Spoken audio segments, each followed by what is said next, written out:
አቅቶት መራመድ አቅቶት ጴጥሮስ ምን አለ? ኃያሉን ስም ጠራና የምሰጥህ ወርቅ ብር የለኝም፣ ነገር ግን ለእኛ መድኃኒት የሆነው በናዝሬቱ በኢየሱስ ክርስቶስ ተነሳና ተመላለስ አለ። ወዲያው ብድግ አለ። ክብር ለመድኃኔዓለም ይሁን። እስቲ ልል ብላችሁ ይህን አምላካቸው ጭሩ።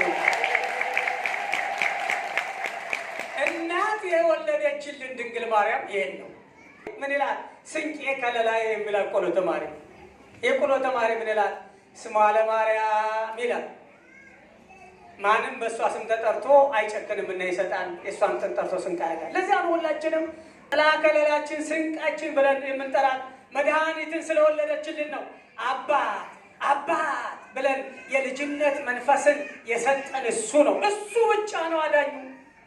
ቅዱሳን ያማልዱናል እናምናለን። ነገር ግን ወደ እርሱ ጩኸው ነው የሚያማልዱን። ይኸውላችሁ ይህን ርዕስ ተመልከቱ።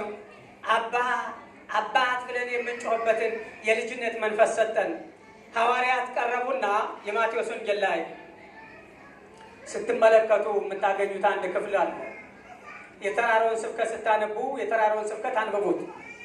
ማቴዎስ ምዕራፍ 5 ምዕራፍ 6 ምዕራፍ 7 እነዚህን ስታነቡ ታገኛላችሁ። ሐዋርያት ጠጋሉና አዳምጡኝ። ሐዋርያት ጠጋሉና እንዲጠየቁ ጌታ ሆይ አሉ፣ ምን ብለን እንጸልይ አሉ። ምን አሉ? አንትሙሰ ሶበ ትጸልዩ ከመ ትበሉ። ምክንያቱም ለምን መሰላችሁ እንዲህ ብለው የጠየቁት? አምላከ ኤርምያስ አምላከ ዳንኤል ተናነበበነ ሲሉ ስለነበረ ነው።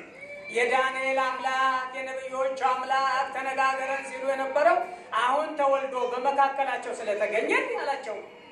አንትሙሰ ሶበ ትጸልዩ ከመ ትበሉ አቡነ ዘበሰማያት ይትቀደስ ስምከ ትምጻእ መንግሥተከ ወይኩን ፈቃደከ። እናንተ ግን እንዲህ ብላችሁ ጸልዩ፣ አባታችን ሆይ በሰማያት የምትኖር ስምህ ይቀደስ፣ መንግሥትህ ትምጣ። በቃ ለዚህ እኮ ነው የልጅነት መንፈስ ስላገኘን አባታችን ብለን የምንጠራ ልጆቹ ሆነናል። ስለዚህ ልጆቹ ከሆነ ደግሞ እሱን ልንመረምር ይገባል፣ ልንማረው ልናውቀው ይገባል። ወገኖቼ አሁን በዘመናችን ኢየሱስ ክርስቶስን የሚያንቋሽሹ ተነስተዋል። ነገር ግን በመጽሐፋቸው ምናልባት የሚሉ እንሰማለን፣ እኛ እሱን አናውቅም። በራሳችን መጽሐፍ ግን ኢየሱስ ክርስቶስ እንደሚመጣ ተሰቅሎ ሙቶ አይቀርም፣ ዓለምን ለማሳለፍ እንደሚመጣ አባታችን አባ ብለን እንድንጠራው የመንፈስነት የልጅነት መንፈስ የሰጠንን ኢየሱስ ክርስቶስ እንደሚመጣ እናውቃለን። አሁን ይኸውላችሁ ትናንት የመጣው ስጋ ለብሶ ነው። ትናንት የመጣው ኮሳሳ መስሎ ነው። ትናንት የመጣው እየተራበ ነው። ትናንት የመጣው እየተጠማ ነው። አሁን ግን ሲመጣ እግዚአብሔር ሰጋደ የመጽው አምላክነ እያረመም ይላል ቅዱስ ዳዊት። እግዚአብሔር ሲመጣ ዝም አይልም፣ በፊቱ እሳት ይነዳል ይላል ቅዱስ ዳዊት። እግዚአብሔር ሰጋደ የመጽው አምላክነ እያረመም። ከዚህም በኋላ ሊሰቀል አይደለም የሚመጣው፣ ሊፈርድ ነው የሚመጣው።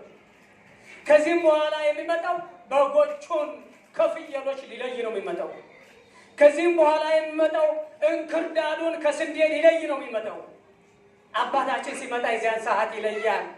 እንክርዳዱ ወደ የት ይጣላል? ወደ ሰዓት ይጣላል ይላል። የማቴዎስ ወንጌል ምዕራፍ 13 ላይ ምዕራፍ 13 ላይ ስታነቡት ታገኙታላችሁ። እንክርዳዱን ወደ የት ጣሉት አለ? ወደ እሳት ጣሉት። ስንዴውንስ ወደ ጎተራ ጣሉት። ስጋውን የበሉት ደሙን የጠጡት ስጋውና ደሙ በግንባራቸው የታተመባቸው ቅዱሳኖቹ ወደ ጎተራ ወደ መንግሥተ ሰማያት ይገባሉ። ስለዚህ የእግዚአብሔር ልጆች ከክፉ ይልቅ መልካም ብንሰራ ይሻላል። አባታችን ደግሞ የሚፈልገው መልካም ነገር የሚፈልገው። እኔ ለወንድሜ ለጌታቸው ጉድጓድ መቆፈር የለብኝም። ወንድሜ ጌታቸው ለእኔ ጉድጓድ መቆፈር የለበትም። ሌሎቻችሁ ለአንዳችሁ እንደዚያ መሆን የለበትም። ያላችሁ ልጆች ከሆናችሁ አለ የሚረግሟችሁን መርቁ፣ የሚያሳድዷችሁን ጸልዩላችሁ ይለናል። ግን ይሄ ሊመጣልን አልቻለም የእግዚአብሔር ልጆች። ስለዚህ ኢየሱስ ክርስቶስ ማን ነው ተብላችሁ ስትነገሩ እግዚአብሔር ነው፣ አምላክ ነው። ቢሰቀልም እሱ ስጋው በመስቀል ላይ ቢሰቀልም በመለኮትነቱ ምን ጊዜም እሱ መለኮት ነው። በመለኮቱ ሞትነት አለው እንዴ? ይሞታል እንዴ? መለኮት ይሞታል? አይሞትም። ምክንያቱም ቀዳሚሁ ቃል ውእቱ ቃል፣ መጀመሪያ ቃል ነበረ፣ ቃልም በእግዚአብሔር ነበረ፣ ቃልም እርሱ እግዚአብሔር ነበረ፣ ቃልም ስጋ ሆነ ተብሎ ነው የተጻፈው። የዮሐንስ ወንጌል ምዕራፍ 1 ላይ ስታነቡት ቃል ነው እኮ የተሰቀለው። ስጋ የለበሰው እኮ እግዚአብሔር ነው። ኦርቶዶክስ እግዚአብሔር ነው ብላ የምትሰብከው። ስለዚህ አባታችን እሱ አባት ብለን የምንጠራው መለኮት ነው።